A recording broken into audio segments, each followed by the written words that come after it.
Okay, we are. No, it's good.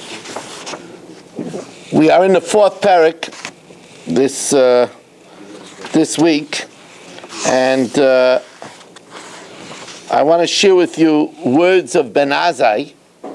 Ben Azai was a unbelievable person. He was a son-in-law of Rabbi Akiva, and he was married to Rabbi Akiva's daughter, and he got divorced. He got divorced, the best reason to get divorced. Some hold that it wasn't really even a marriage. He could not consummate the marriage because he could not divert his mind from Torah. This is the famous Ben Azai of Choshka Nafshe B'Torah, and as the Aruch HaShulchan learns, he was an Einus. Because it says, Ein Kishu Yala Midas. A person cannot consummate unless he's able to have a mind on it. He couldn't have his mind on it because he couldn't divert his mind from Torah. That was the famous Ben Azai. Ben Azai tells us that a person should always run after mitzvahs and run away from averos. Why? Shemitzvah gereres mitzvah and avera gereres avera, which means that there is a snowball effect caused by mitzvahs and by averos. And that's why he says, have a ratzal mitzvah kala, run to an easy mitzvah, ubareach min avera, and flee from a sin. Why? Because it starts an avalanche. You see, a person that gets up the right way in the morning creates a crescendo of mitzvahs.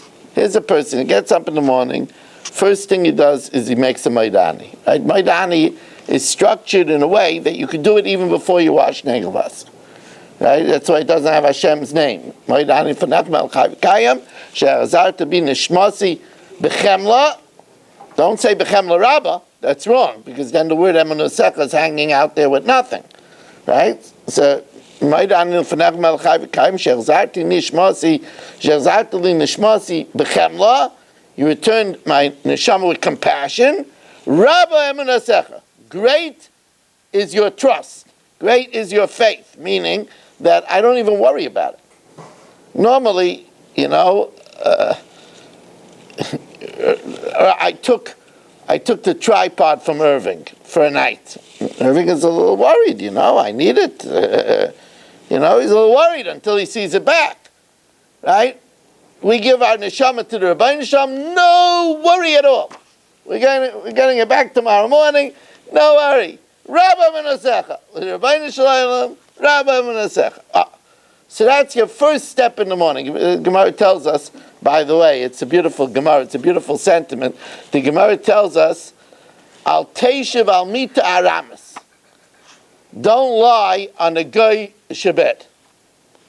So the Gemara says, one pshat in it is that you should literally don't lie down on a guy's bed unless you check underneath what's underneath. Because they used to put a dead baby underneath, and then they say you lied on the bed and you crushed the baby. That's one pshat. Al Teishav Al Mita Aramis, don't lie on a guy's bed until you check what's underneath. But another pshat in Al Teishav Al Mita Aramis means don't go to sleep like a guy. A guy goes to sleep and he gets up in the morning and he opens up the radio. What's the score? He opens up the radio. What's the Dow Jones? He opens up the shade. Let me see the weather. A Yid wakes up in the morning. The first thing is Maidani Lefanech. That's the first thing. The next thing is if you're next to your wife and she's up, you wish her to have a good day. If she's sleeping, you make sure to shut the alarm clock that it doesn't wake her up. That's the next mitzvah. Big thing. It's a big thing.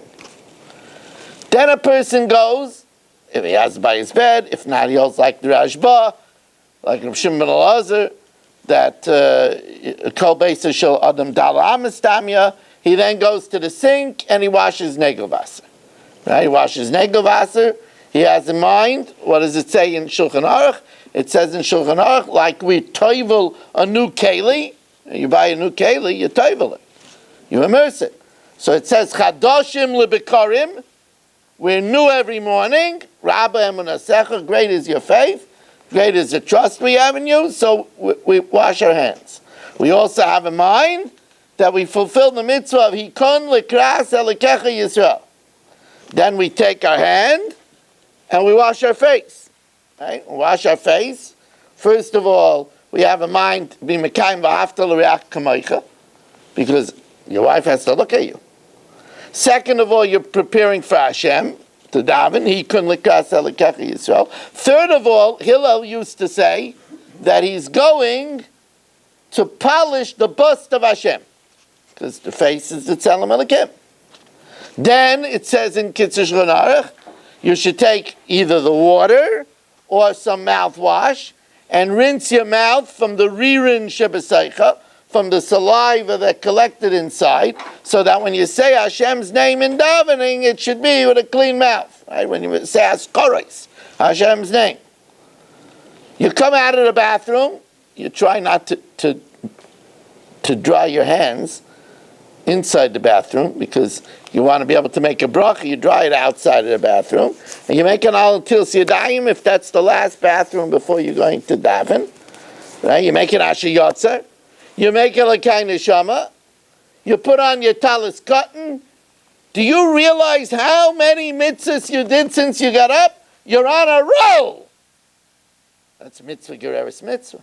Maida ani, negel vaser. Polishing the bust of Hashem. Hikon likras elikecha Yisrael. Ahafta l'reach kamoicha. Washing the mouth in hachana to say Hashem's name. Al netilas yadayim. Asher yotzer. If you're careful and you want to make a bracha smucha lechaverti, you make it alakai neshama. Putting on the talis cotton. Going out of the bedroom and kissing the mezuzah. Boom! 10 mitzvahs already before you started. That creates a domino effect of mitzvah, gereris mitzvah, gereris mitzvah, gereris mitzvah. Person comes out, goes and eats a little coffee, he makes a shakal on the coffee. Before he leaves, he brings his wife a coffee. Boom, boom, boom. He has a dozen mitzvahs before he started. He's created a koyach. On the other hand, a person that gets up, he's mashed the tumah on his hands, and he doesn't wash al netilas yadayim. He touches the tap and doesn't wash it correctly. Comes out of the bathroom and forgets to make an asher yotzer. He doesn't shut the alarm clock, and the alarm clock wakes up his wife. Right? He started the day, one avera, another avera, another avera, avera gereris avera. And then, is it any wonder then he sees his wife, he yells at her? He created already such a force. There's a force of Avera Gereris Avera. It's either a force of Mitzvah Gereris Mitzvah or a force of Avera Gereris Avera. And then Ben Azai, we know Schar Mitzvah B'Hayal Maleka. There's no rewards for mitzvahs in this world. Hayom la'asoisam or machar l'kabel schar. Today is we do, or machar in the future, and we all know why is no schar. What is it? Rebbeinu Shem doesn't want to give us schar.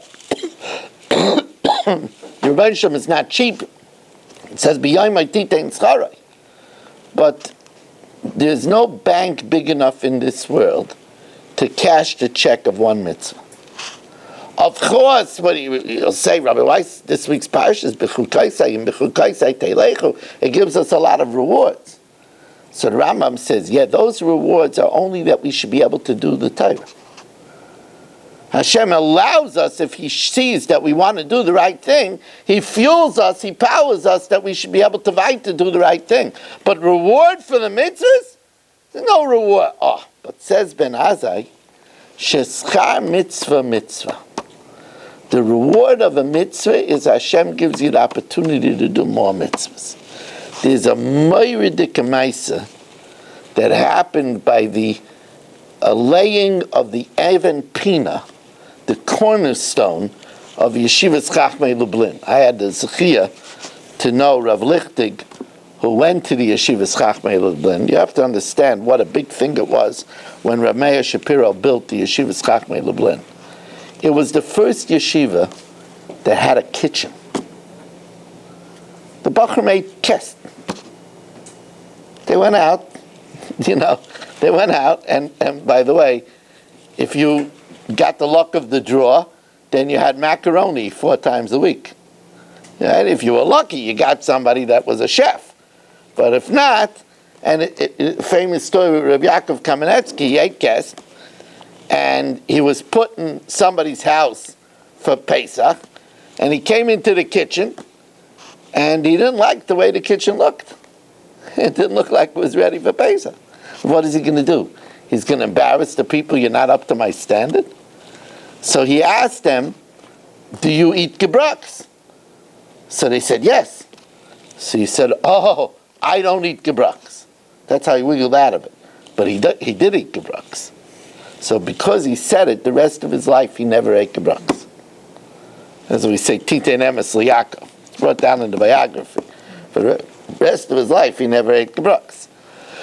So anyway, at the Yeshivas Chachmei Lublin, they made a big lying of a cornerstone. And tens of thousands of people came to that gathering. And the eminent Gadol at the time, who they say perhaps is the real author of Daf Yomi. Everybody says Rav Meir Shapiro is the author of Daf Yomi. But they say the real author of Daf Yomi was Rav Meir Shapiro's Rebbe. Meir Shapiro's Rebbe was the Chartgiver Rebbe. And they say over that the Chartgiver Rebbe was afraid that if he would promote Daf Yomi, it would become a Hasidish Zach. And he wanted it to be a worldwide thing. So therefore he gave it to Rav Meir Shapiro, who introduced it by the Knessia Gedolah. That was a famous Maisa that Rechavetz Chaim told Rav Meir Shapiro to arrive late a few minutes to the Knessia Gedolah. So here he was about to present his life's dream. You want to present your life's dream, you want to be on time, right? And Rechavetz Chaim, the Gadol Hador, tells him to be late. Well, what is he going to do? Rechavetz Chaim tells him to be late. He's going to come in early. So he shows up late. He couldn't understand why is the Gadol Hador tells you to do something, you do it, right? And he comes in late. As he enters, the Rechavetz Chaim stands up for him. When Reb Chaim Oizer saw the Chavetz Chaim stand up for him, Reb Chaim Oizer stood up for him. When the Olam saw the Chavetz Chaim and Reb Chaim Oizer standing up for him, everybody stood up for him. The Chavetz Chaim wanted to orchestrate that everybody should give him kavod before he introduced. As a matter of fact, Rav Meir Shapiro said when that happened, he was cured for the rest of his life of the pursuit of kavod. Because after the Chavetz Chaim, Reb Chaim Oizer and Old Knessia Gedolah stood up for him, what else could be more kavod than that? He was cured from ever wanting kavod anymore. And anyway, at the Evan Pina, at the laying of the cornerstone, there was a family there that gave the money for the land of the Yeshivas Chachmei Lublin. And the Chartgiver Rebbe said, I want to tell you something.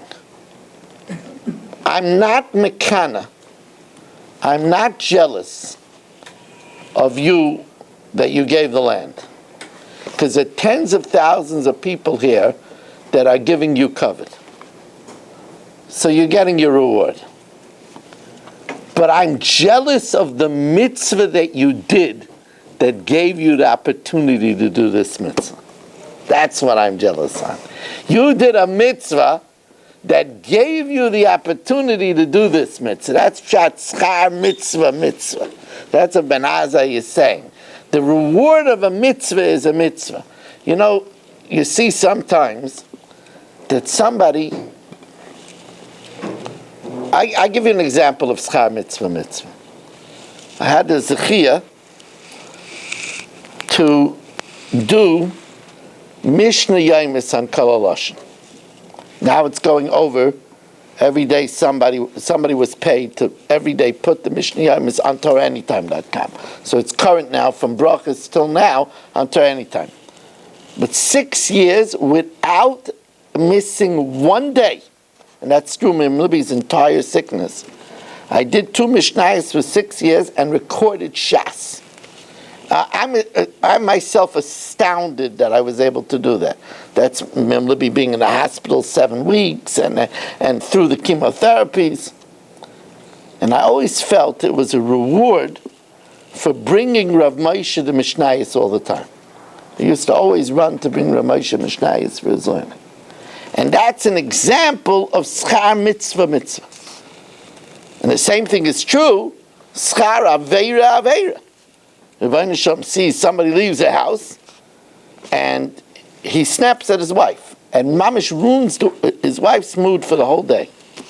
Mamish, he leaves the house. You know, when you leave the house and you say something not nice to your wife, it can ruin her whole day. Mamish put her in a bad mood for the whole day. And then he gets into shul and he has a fight with his neighbor. What happened? The schar aveira, it's the same idea. It causes a domino effect. That's the effect we do mitzvah. So all those mitzvahs that we did in the morning creates a snowball effect of good, and it could create a snowball effect of bad. I want to thank everybody for joining us. I want to ask everybody, this week, tomorrow is Memorial Day, who knows who has barbecues and all kinds of things. It became a minig. 7:45 mincha. We need 7:45 mincha daf at 8, and the whole week. 7:45 mincha, Yitz Hashem, please try to come. Chananya ben Akashya, Maratz HaKadosh Baruch Hu, L'Zaka, he says, Yisrael, Lefika.